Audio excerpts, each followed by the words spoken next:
ನೀವೇ ಡಿಸೈಡ್ ಮಾಡಿಬಿಟ್ಟು ನೀವೇ ಅದರ ವಿಚಾರದಲ್ಲಿ ಹೇಳ್ಕೊಂಡು ಕೂತ್ಕೊಂಡ್ರೆ ರಾಜ್ಯಪಾಲರ ವಿರುದ್ಧ ಈಗ ಹೋರಾಟ ತೀವ್ರಗೊಳ್ತಾ ಇದೆ. ಗೋ ಬ್ಯಾಕ್ ಗವರ್ನರ್ ಬ್ರಹ್ಮಾಸ್ತ್ರ ಪ್ರಯೋಗಕ್ಕೆ ಈಗ ಸರ್ಕಾರ ಮುಂದಾಗಿದೆ.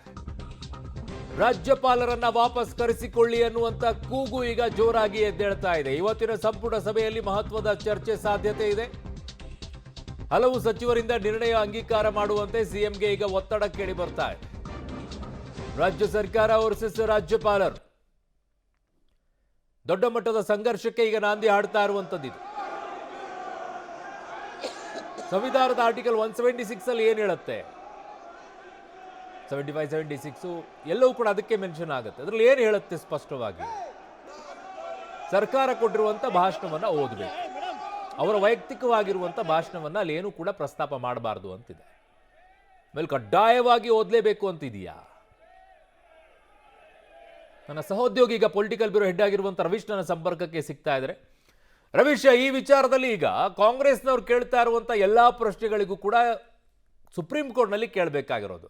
ಇಲ್ಲೇ ನಿಂತ್ಕೊಂಡು ಇವರೇ ಡಿಸೈಡ್ ಮಾಡಿಕೊಂಡು ಇದು ಅಸಂವಿಧಾನಿಕವಾಗಿರುವಂಥದ್ದು ಅಂತ ಇವರೇ ಕ್ಲಾರಿಫಿಕೇಶನ್ ಕೊಟ್ಕೊಂಡು ಇವರೇ ಡಿಸೈಡ್ ಮಾಡಿಕೊಂಡು ಇವರೇ ರಾಜ್ಯದ ಮಾನವನ್ನ ಹರಾಜಾಕೋ ಮಟ್ಟಕ್ಕೆ ರಾಜ್ಯಪಾಲರು, ಒಬ್ಬ ರಾಜ್ಯದ ಮೊದಲನೆಯ ಪ್ರಜೆ ಅಂತ ಕರೆಸ್ಕೊಳ್ಳುವಂಥ ರಾಜ್ಯಪಾಲರನ್ನ ಕೈ ಬೆರಳನ್ನ ತೋರಿಸ್ಕೊಂಡು ನೂಕಾಡ್ಕೊಂಡು ತಳ್ಳಾಡ್ಕೊಂಡು ಕರ್ಕೊಂಡು ಹೋಗುವಂಥದ್ದು ಇದು ಅಗೌರವ ಅಲ್ವಾ? ಇದು ಸಂವಿಧಾನದ ವಿರೋಧ ಅಲ್ವಾ?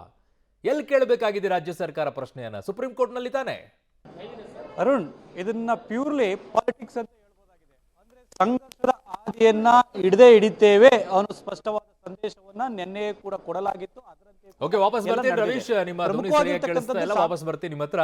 ರಾಜ್ಯ ಸರ್ಕಾರ ವರ್ಸಸ್ ರಾಜ್ಯಪಾಲರು, ಈ ಸಂಘರ್ಷ ಈಗ ಇನ್ನೂ ಹೆಚ್ಚಾಗುತ್ತೆ. ಕಾರಣ ಗೋಬ್ಯಾಕ್ ರಾಜ್ಯಪಾಲರು, ಗೋಬ್ಯಾಕ್ ಗವರ್ನರ್, ಕರೆಸಿಕೊಳ್ಳಿ ರಾಜ್ಯಪಾಲರನ್ನ ಅಂತ ಹೇಳಿ ಈಗ ಸರ್ಕಾರ ನಿರ್ಣಯವನ್ನ ತೆಗೆದುಕೊಳ್ಳುವಂತ ಸಾಧ್ಯತೆ ಇದೆ.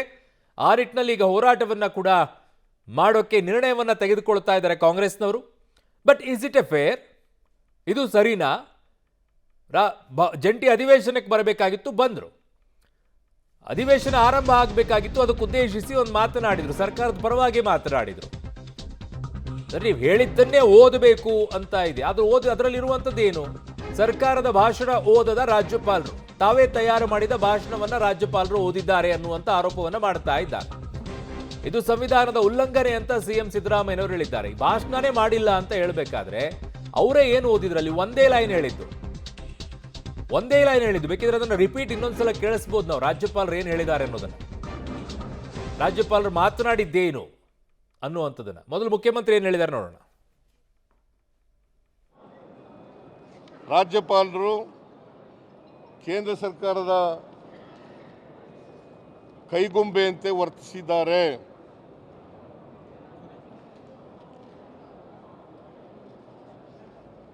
ಕೇಂದ್ರ ಸರ್ಕಾರ ಅವರ ಮಾಡಿರ್ತಕ್ಕಂಥ ತಪ್ಪನ್ನು ಮುಚ್ಚಿಕೊಳ್ಳಲಿಕ್ಕೋಸ್ಕರ ರಾಜ್ಯಪಾಲರ ಕೈಲಿ ಬೇರೆ ಭಾಷಣವನ್ನು ಓದಿಸಿದ್ದಾರೆ. ಇದು ಸಂವಿಧಾನ ಬಾಹಿರ,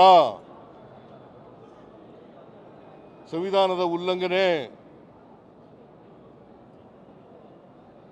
ಅವರ ಕರ್ತವ್ಯವನ್ನು ಪಾಲನೆ ಮಾಡಿಲ್ಲ, ಅವರ ಜವಾಬ್ದಾರಿಯನ್ನು ಪಾಲನೆ ಮಾಡಿಲ್ಲ.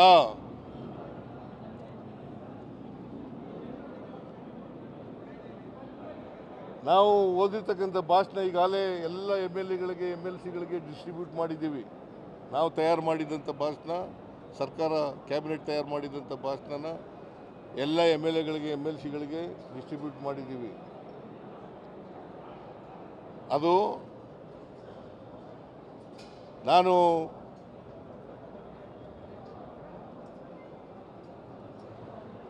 ಮತ್ತೆ ನಿಮ್ಮ ಜೊತೆ ಮಾತಾಡ್ತೀನಿ. ನಾನು ಗಾಂಧೀಜಿ ಹೆಸರನ್ನು ಕೂಡ ತೆಗೆದುಬಿಟ್ಟಿದ್ದಾರೆ.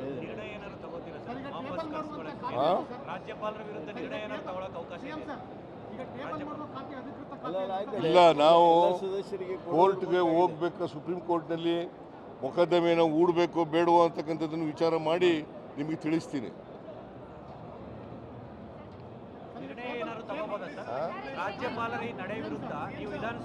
ಇಲ್ಲ, ನಾನು ಈಗ ಕೂತ್ಕೊಂಡು ಮಾತಾಡ್ತೀನಿ, ಬೇರೆ ಮಂತ್ರಿಗಳ ಜೊತೆ ಮಾತಾಡ್ತೀನಿ, ಲಾ ಮಿನಿಸ್ಟರ್ ಜೊತೆ ಮಾತಾಡ್ತೀನಿ. ಮಾತಾಡಿ ಅಂತಿಮವಾಗಿ ನಿಮಗೆ ತಿಳಿಸ್ತೀನಿ.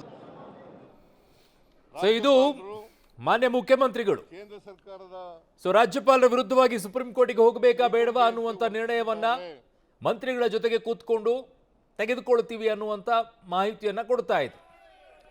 ಏನ್ ಮಾಡಬೇಕು ಸರ್ಕಾರ, ಏನ್ ಇಡಬೇಕು ಹೆಜ್ಜೆಯನ್ನ ಅನ್ನುವಂಥ ನಿರ್ಣಯವನ್ನ ತೆಗೆದುಕೊಳ್ಳೋಕೆ ಈಗ ಮುಂದಾಗ್ತಾ ಇದೆ ಸರ್ಕಾರ.